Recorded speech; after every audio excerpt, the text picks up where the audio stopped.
कहते हैं कि बारिश की बूंद भले ही छोटी होती है, लेकिन उनका लगातार बरसना बड़ी नदियों के बहाव का कारण बन जाता है। नमस्कार, मैं हूं आपके साथ में भूपेंद्र सिंह और आप रिपब्लिक सागर मीडिया के साथ में हैं। इस वक्त हमारे साथ में मौजूद हैं कांग्रेस के वरिष्ठ नेता और कांग्रेस के पूर्व विधायक कुणाल चौधरी जी। सर, बहुत बहुत स्वागत है आपका हमारे। सभी दर्शकों को मेरा नमस्कार।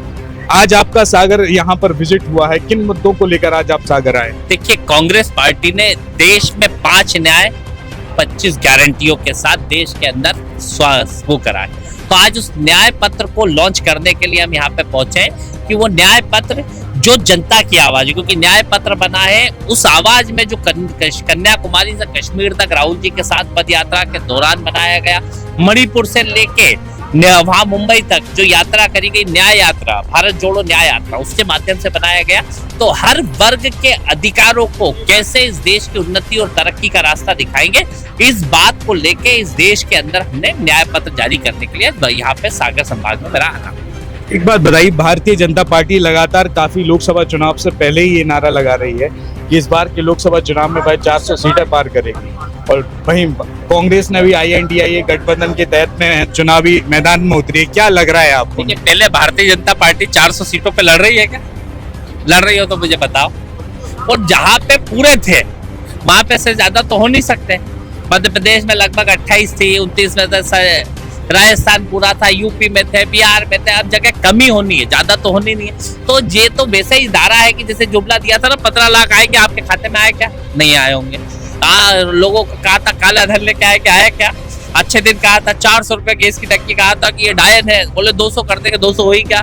पेट्रोल डीजल 50 और 70 के ऊपर महंगा था, अब वो कम हुआ क्या? तो ये तो नारे हैं और जुमले हैं, मोदी जी के जुमलों की गाने। 2023 में कांग्रेस के भी कई बड़े दावे थे, लेकिन चुनावी परिणाम जो आया वो पूरा एक तरफ आया। पूर्ण प्रचंड बहुमतों से भारतीय जनता पार्टी की सरकार बनी, इस पर क्या बोलेंगे? जनता ने 40% से ज्यादा मत दिया।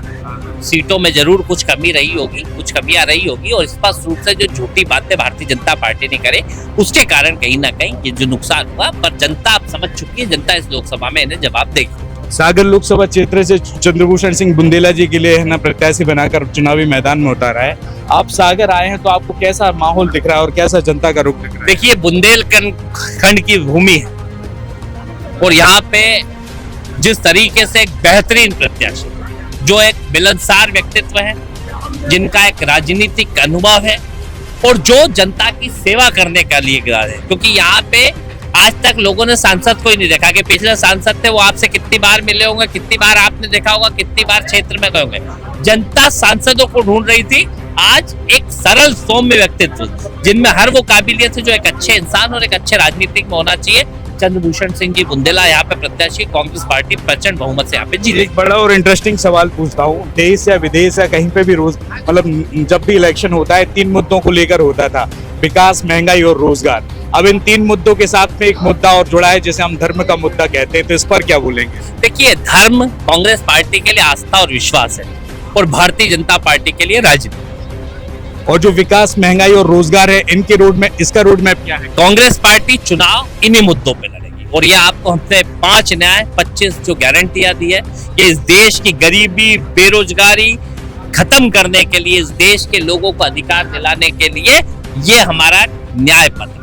भारतीय जनता पार्टी दावा कर रही है कि मध्य प्रदेश की तमाम 29 लोकसभा सीटों पर अपनी सत्ता काबिज करेगी, लेकिन अब कांग्रेस का क्या दावा है? 29 लोकसभा सीट पर कांग्रेस का प्रदर्शन। तांत्रिक मूल्यों पर भरोसा रखते हैं, 15 से ज्यादा सीटें कांग्रेस पार्टी जीतेगी। बहुत बहुत धन्यवाद सर चैनल के साथ जुड़ने के लिए।